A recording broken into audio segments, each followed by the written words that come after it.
You ever smell something so bad it makes your brain question reality? Like, did a family of raccoons crawl into a septic tank and throw a rave? That was my first thought the morning I stepped onto the deck of my grandfather's old cabin. The lake, usually glassy and serene, looked a bit frothy. The kind of frothy you don't want to touch. And the smell? Let's just say it didn't exactly scream pristine mountain getaway. But it wasn't just the lake. My coffee tasted off, too. Not forgot to clean the pot off. More like someone upstream is playing God with the toilet. That's when I knew something wasn't right. Now, before I go further, here's a bit about me. My name's Jake. I'm 34, I restore old buildings for a living, and I inherited my grandfather's lakeside property 3 years ago, along with his weird obsession for water rights, and a manila folder so thick it could break a toe if it fell on you. That folder would soon become my Excalibur. Anyway, back to the stench. I checked the pump house. Clean. No leaks. I checked my well. Still locked up tighter than my high school prom date's heart. So I did what any responsible adult does when facing a mystery involving potential biohazards. I Googled symptoms and mildly panicked. That's when I noticed the truck. White. Generic. HOA logo slapped on the side like a cheap tattoo. It was parked just off the private maintenance road, behind a patch of trees, right next to one of the storm drains that emptied into the lake. Weird. A guy in a reflective vest was crouching near the drain with a wrench and a clipboard, looking exactly like someone who wasn't supposed to be there. Naturally, I waved. He bolted. Classic guilty behavior, right? So I grabbed my phone, took a couple of pictures, and decided to play it cool, for now. 3 days later, I got a letter. Not the fun kind. Like, you've won a cruise, or your package is here. No, this was a fine. $4,200 fine. From the HOA. Apparently, I was being cited for unauthorized wastewater runoff leading to contamination of communal resources. I read that sentence 3 times and actually laughed. Out loud. Alone in my kitchen. Like a maniac. You see, my cabin isn't part of the HOA. Never has been. My grandfather made sure of that in the 70s. They tried. They tried. But he filed so many exemptions and boundary adjustments that my property is basically a sovereign nation. Also, and this is important, I own the entire water supply system they rely on. Wells, filtration station, pressure valves, the whole shebang. My grandfather had built it originally for the cabin and 3 neighbors. Over time, the HOA expanded and, through a very generous and now lapsed usage agreement, got access to that system. Spoiler, they forgot about that agreement. I didn't. So imagine my joy reading a letter accusing me of polluting my own lake, which, side note, sits entirely within my property line. It was like being punched in the face and then billed for the glove. Meet Karen. Yes, that's her real name. The letter was signed by none other than Karen D. Merrill, president of the Greenwood Trails Homeowners Association. I wish I were making the name up. Karen D. Merrill. Of course. Karen had moved in 2 years ago and made it her personal mission to turn the HOA into a suburban regime. She once fined a guy for having unapproved tulip colors. Another resident got written up for drying laundry outdoors. She was drunk on power and possibly boxed wine. I called the number on the letter. Her assistant, a bored-sounding 20-something named Tiffany, answered. This is HOA administration. How can I help you? Hi. Yeah. I just received a violation notice for allegedly contaminating a lake that, funny enough, I own. Silence. Then, 1 moment. 10 minutes of tinny hold music later, Karen herself came on the line. You could practically hear the pearls being clutched. This is President Merrill, she said, voice clipped like a pair of craft scissors. I trust you're calling to resolve your outstanding fine. I laughed again. Actually, I'm calling to inform you that if anyone's dumping anything into that lake, it's not me, and I've got photos to prove it. There was a pause. Mr. Harrison, we have evidence. No. Karen, I have evidence. Starting with your maintenance crew sneaking around the storm drain like raccoons at a buffet. Oh, and by the way, the lake and the water system? Mine. You're trespassing and poisoning my property. Sir, I assure you. Save it. You're going to want a lawyer. Then I hung up. Because sometimes you don't need to yell. You just need to let the silence scare them. The next morning, I woke up to the soothing sound of a backhoe in the distance. Nothing says peaceful mountain retreat, like heavy machinery chewing up dirt where it shouldn't be. So I grabbed a thermos of coffee, filtered twice, thank you very much, hopped in my truck, and followed the noise.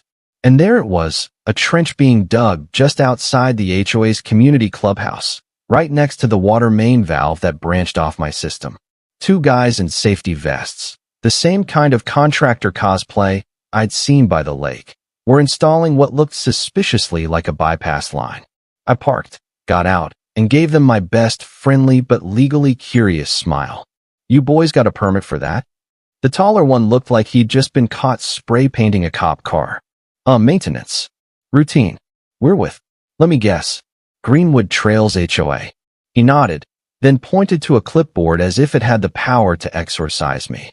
We're just following orders. Ms. Merrill says. Yeah, she says a lot, doesn't she? I took a few photos of the setup, time-stamped, of course, and then very calmly walked over to the valve. Still on my land. Still my equipment. I gave it a turn. Off. The gurgle that followed was the sound of 100 HOA sprinklers gasping their last. The crew just stood there, blinking. If you keep digging, I said, you're going to want rubber boots and a lawyer. Preferably in that order. Then I got in my truck and left, calling my attorney on the way home. Now, I'm not the kind of guy who sues over potholes or yells at baristas. But when someone dumps untreated sewage into your lake and then fines you for it, yeah, gloves off. I had my lawyer draft a cease and desist, citing unauthorized use of a privately owned water system, illegal dumping of waste onto private property, trespassing, and false accusations with financial damage. We filed it the next day, and just for fun, I mailed copies of the complaint to every homeowner in the HOA, along with a QR code linking to photos of the storm drain incident. Captioned, "This is why lake smells like hot garbage." The fallout was immediate. I started getting emails, lots of them. Some angry, some apologetic. One included an anonymous tip. Apparently, the HOA board had known about the failing septic tanks for months. Instead of fixing the system, they rerouted the overflow into the storm drain, straight into my lake. Because why repair infrastructure when you can cover it with mulch and lies? And who greenlit that little stunt? Karen D. Merrill, queen of passive-aggressive email threads. By week 2, the lake had taken on the color and texture of something between mushroom soup and regret. Meanwhile, the HOA board tried to play it cool. They issued a community memo stating the odor was due to natural algae bloom, and that unauthorized interference with water systems would result in legal consequences. Nice try. I posted my water rights documents online. The originals, signed by the county in 1978. I highlighted the section that literally said, "The property at 9 Lakefront Drive retains exclusive ownership and operational control of the Greenwood Basin water infrastructure, including supply lines, pumps, wells, and auxiliary equipment. In other words, it's all mine, baby." Karen responded by hosting an emergency HOA board meeting, closed to non-members, of course. But remember that manila folder my grandfather left me? Inside was a complete map of the original infrastructure, including the cutoff valves, one of which was still accessible from an old utility shed next to the tennis courts. I didn't go to the meeting. I did flip the secondary cutoff. You've never heard panic until you've heard HOA board members scream about dry toilets in real time. One guy called me in a fury. "You can't just shut off our water." Funny, I said. Karen seemed to think I don't own it. Click. By week 3, the smell was so bad someone called the county. An inspector showed up, took one whiff, didn't even get out of his truck, just drove around to my side, where the air still had dignity, and asked to see my documents. 10 minutes later, he had his own photos. He asked if I'd be willing to testify. "Absolutely," I said, "but I'd like to file a formal complaint first. Environmental damage, property degradation, attempted fraud." He nodded. "You're not the first person to complain about that HOA." "Oh, really?" I said. "Got a folder on them?" He grinned. "You will soon. Let me tell you something about HOAs. They thrive on appearances. Manicured lawns, polite newsletters, neighbors pretending not to hate each other at cookouts. It's all a tight little illusion held together by social pressure and overpriced landscaping.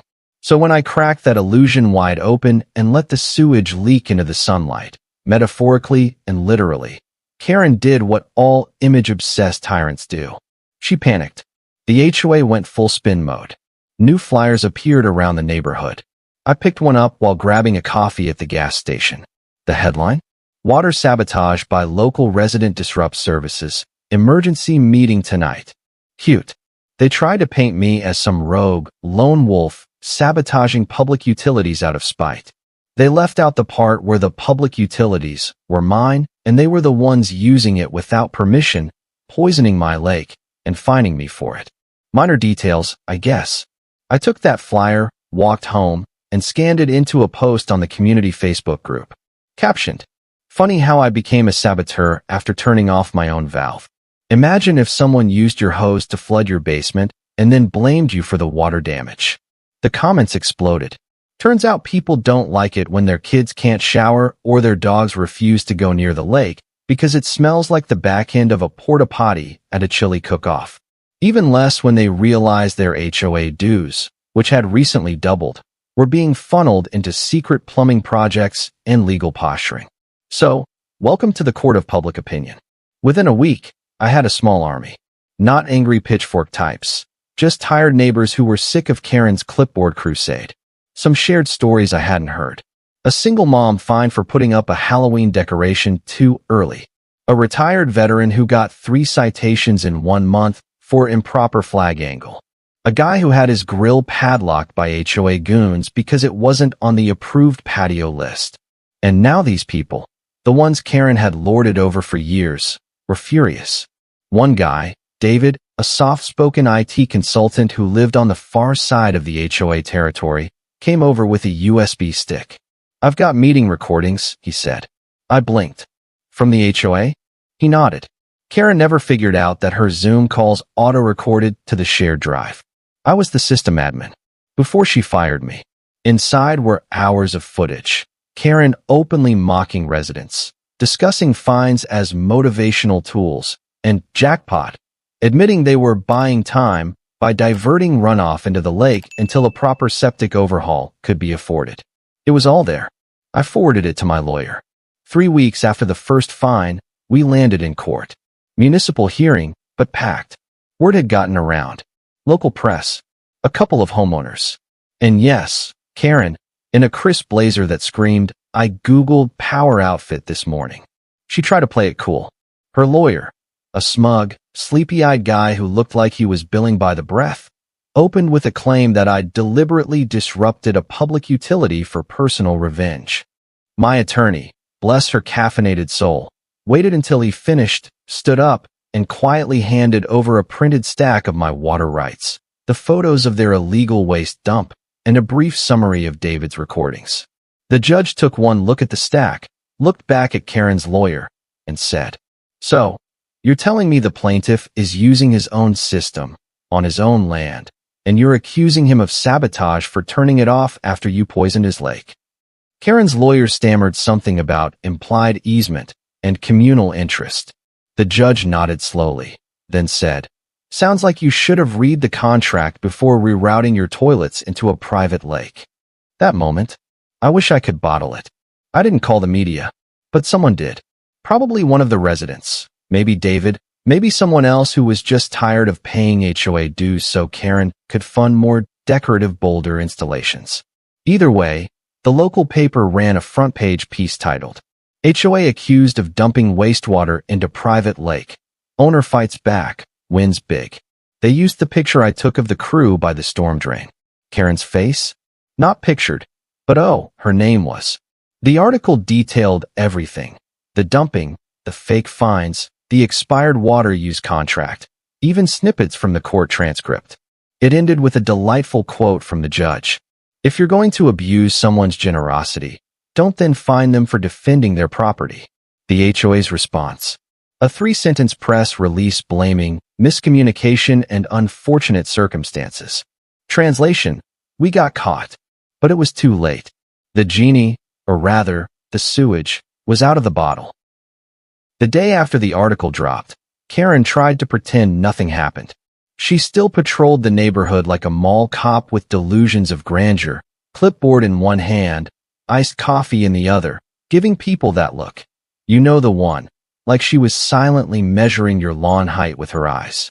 But something had changed. Gone were the polite nods from residents. Now people crossed the street when she walked by. Some muttered. A few even smiled and waved at me. That last part nearly gave Karen an aneurysm. See, in Karen's world, the worst thing isn't being sued. It's losing control. And oh boy, was she losing it. 2 board members resigned the same week. One sent out an email blast titled, "I didn't sign up for this sewage circus." The other just posted a photo of their resignation letter with the caption, "Free at last." With only 3 people left on the board, Karen, a spineless yes-man named Greg, and Marlene, who had once tried to ban wind chimes for being spiritually aggressive, the HOA was cracking faster than cheap siding in a hailstorm. To patch the leak, Karen called for an emergency HOA assembly, open to residents. Big mistake. They held it in the clubhouse. Folding chairs, lukewarm coffee, the works. I showed up. Not because I had to, again, not a member, but because watching Karen unravel in front of a live audience was better than Netflix. She opened the meeting like she was commanding troops in battle. Lots of unforeseen circumstances, ongoing investigations, and misinformation campaigns. Then someone asked about the recordings. Those were private discussions taken out of context. Karen snapped, her voice shaking slightly. A hand shot up David's. Was it out of context when you said, quote, "We'll let the runoff slide for now. No one checks that lake anyway"? Karen blinked. That wasn't an official position. Sure sounded official when you said it while holding a vote, he said, holding up a flash drive. Silence. Then someone asked about the water system. Karen took a long sip from her iced coffee. The water infrastructure has historically been shared. We assumed a communal easement existed. I raised my hand. Actually, your usage agreement expired in 2012. I have the documents. Karen stared at me like I'd just handed her a rattlesnake wrapped in legal precedent. And then she cracked. Maybe if people paid their dues on time, we wouldn't need to make hard choices. Oh, gasps. Actual gasps. It was like watching a toddler kick over a cake at a wedding. Glorious. By now, my lawyer and I were finalizing a civil case for damages to my property, legal expenses, and environmental remediation. The county had also started their own investigation.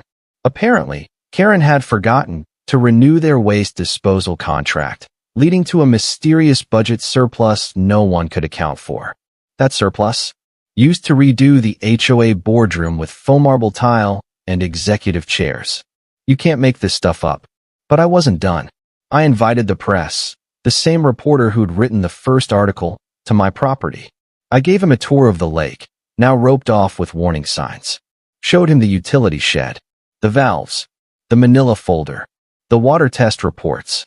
Then I ended the interview with, "They tried to find me for polluting my own lake. Then they dumped sewage in it, lied, and stole water they had no right to use." I didn't go looking for a fight, but I finished it. He published a follow-up titled, "Lake Owner Exposes HOA Sewage Scandal. President Under Investigation." Karen's face was in this one. The community went nuclear. An emergency vote was called. Over 70% of residents signed a petition to dissolve the HOA board. The county got involved. Karen? She lawyered up. After the storm settled, and the smell, thank God, faded, I got to work with a remediation crew to clean the lake. Expensive, slow, painful work, but necessary. The water deserved better than what they did to it. The community, now boardless, approached me with a request. Would you consider selling the water rights back to us? I thought about it, then smiled. Let's see how you treat the lake first. Because trust? That's earned. And the tap? Oh yeah, I still have it. It's behind a locked door, under a camera, next to a sign that reads, "Mess with the water, and you'll find out." The HOA board was officially dissolved 2 months after that last meeting. Technically, they voted to temporarily suspend activities pending restructuring. But when the lawyer speak fades, what you're left with is this. Karen was out. Greg vanished. Marlene quietly joined a meditation retreat in Sedona. And Greenwood Trails? Free at last. But let's rewind to the good part.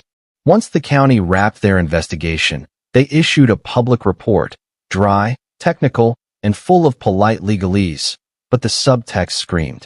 You let raw sewage leak into a lake, lied about it, misused resident funds, and tried to pin it on the one guy keeping the water flowing. Seriously, Karen was fined. Personally. Turns out, her executive chair splurge, those unauthorized backhoe contractors, and the PR company she briefly hired to protect the HOA's image. Yes, that happened. All came out of HOA funds without proper documentation. The homeowners were furious. They sued her in small claims court. At the hearing, she wore a beige pantsuit and looked like she hadn't slept since the first article hit. I sat in the back, sipping lemon water.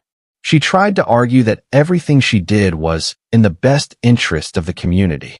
The judge replied, "That community no longer exists, ma'am." That's when Karen finally said it. Not to me, not to the room, but to herself, under her breath as she walked out. I should have just fixed the damn septic tank. I heard it. David heard it. And judging by the way he snorted into his sleeve, he won't let her forget it either.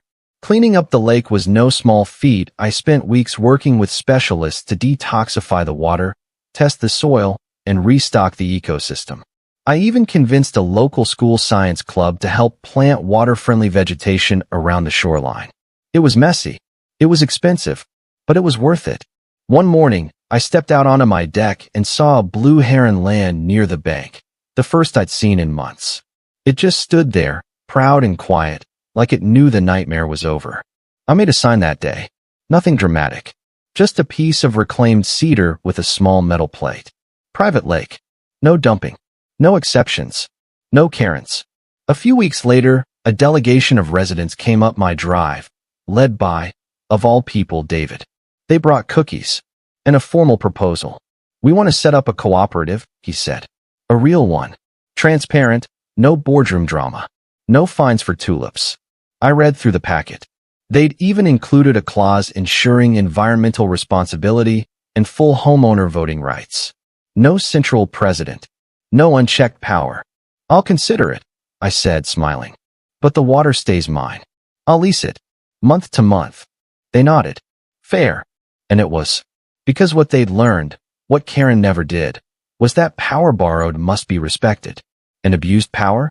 Well, sometimes it gets cut off at the source. The lake is clear now. The birds are back. A new fish was launched. My trust? Still working on it. But the tap? Oh, it's still behind that locked shed. Because if anyone, clipboard warrior or HOA wannabe, ever decides they want to test me again, they'll find out the same thing Karen did. You mess with my water, you better be ready to swim in it. Thank you for being with us. Please share in the comments where you are watching from and whether you liked everything, and see you next time.